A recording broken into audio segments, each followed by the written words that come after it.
Kabir Adamu, I think one thing Nigerians would love to hear from you today is how best we can protect our schools. First, we've seen what has happened in some of our secondary schools, and as now the University of Maiduguri. What is it that we haven't been able to do as students and even proprietors of such schools? Okay, good morning, Suleiman. The security system has three components. The physical security component, the human component, and then the systems component. Now, for a location such as a school, all these three components are very, very important.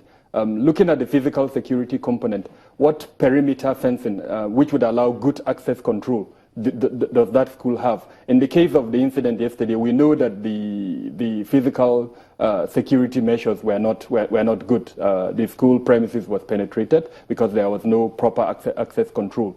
The human element, sometimes we make the mistake of assuming that just because we have security guards, that they will be good enough from stopping penetration. They are only as good enough as the kind of systems that we put in place. So who do we allow access, for instance? It's a public location. It's an institution. Students would come in. What kind of identification do we give the students? Is there any means of identifying a student who comes to the gate and then shows that he's a student before we allow him in? What types of checks do we expose the students to? Are they carrying any item that could either injure them or injure other students? So, like I said, it's a system is made up of all of these three things. So we need to put all of them together and make sure that they are working perfectly. And then also very important, which unfortunately a lot of times we underplay, what types of checks do we expose workers to eliminate the insider threat? Unfortunately, sometimes there are sympathizers to this type of groups. Now, how do we make sure we are not harboring these sympathizers? The only way to do that is to expose them to constant background checks and then vetting processes. And these things cost money. So security, unfortunately, is quite expensive, and we must be prepared if we want to protect the lives and property of the people that either parents have handed over to us as our wards, or as the case may be, our employees. I mean, most employers in Nigeria are fortunate that the legal system does not look into some of these issues. Otherwise, believe me, most employers would have been paying a lot of money. For instance, the incident that happened yesterday, someone can go to court and say, well, my child was not protected properly. That's why he was killed in that premises. And the university must pay. Because like I said clearly, the access control system in the university was breached.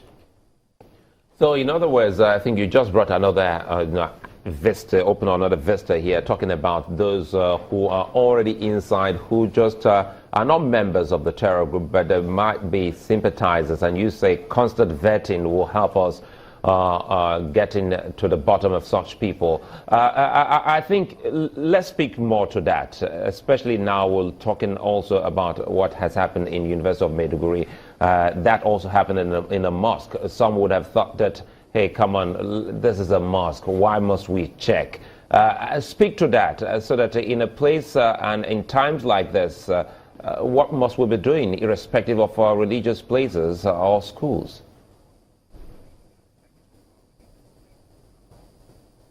Okay, we should not underrate the power of the enemy to exploit vulnerabilities.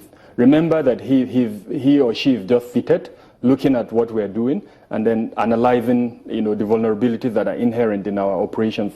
So all locations, especially, like I mentioned at the beginning of this discussion, the university is the primary target, mainly because they are against Western education, and the highest symbol of that Western education in Maiduguri is that university. So there should have been, the highest level of security protection for that university. And I must say that the university did very well. It was open even at the highest, times of attacks by Boko Haram, 2013, 2014. So it did very well.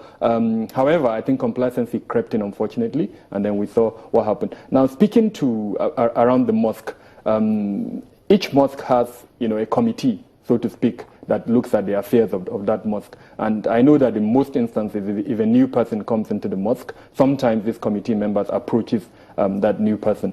Sometimes what we do, inside the mosque is to ensure that even before someone comes into the mosque, he or she is checked, is frisked. Bags are not allowed into the mosque, for instance, but most times we restrict this to Friday mosque, mainly because we think that's when the numbers are higher and that's when the likelihood of an attack would occur. But the reality has showed us that they don't only attack on Fridays; they can attack in any of the 5, daily prayers. So we need to see an extension of those type of checks, even beyond the Friday prayer. Especially in vulnerable locations such as the university. But like I mentioned earlier on in my discussion with Mokpe, situational awareness by each and every member of the society is what is important. But you cannot expect the ordinary citizen, quote unquote, the layman, to know what situational awareness is. That is where the civil security department need to come in to educate us, do an advocacy campaign on what situational awareness is all about. How do you recognize an abnormally? Someone who comes in, ordinarily he should not have, what looks like a tummy, and then all of a sudden he has a tummy, or he's limping, or he's asking questions regarding locations. That is only situational awareness will tell you something is amiss.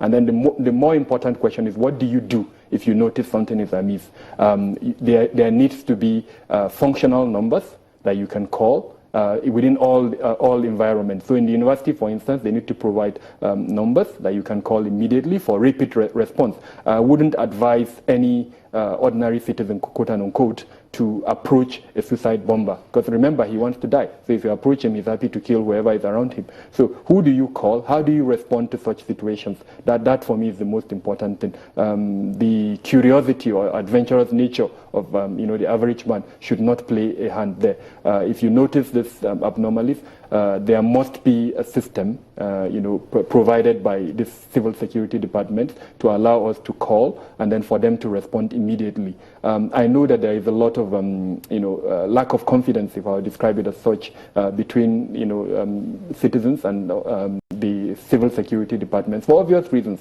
We need to see steps being taken by this department to restore. Let me comment again quickly, because at the planning of this program, we had our sights on kidnapping around schools before this broke yesterday. Speak to what is happening now that we have seen, especially here in Lagos and a couple of other places. It started with the Chibok secondary school, and now in Lagos and a couple of other places where people go in, take our children and disappear, asking for ransom. How can we put a stop to all of this? If we can't put a stop, perhaps reduce it to the barest minimum.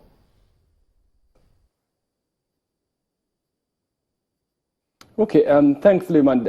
Before I came here, I actually put some notes together, but I think time will not allow us to go through those notes. But what I would like to emphasize the point that each and every location needs to do a vulnerability assessment or a threat analysis.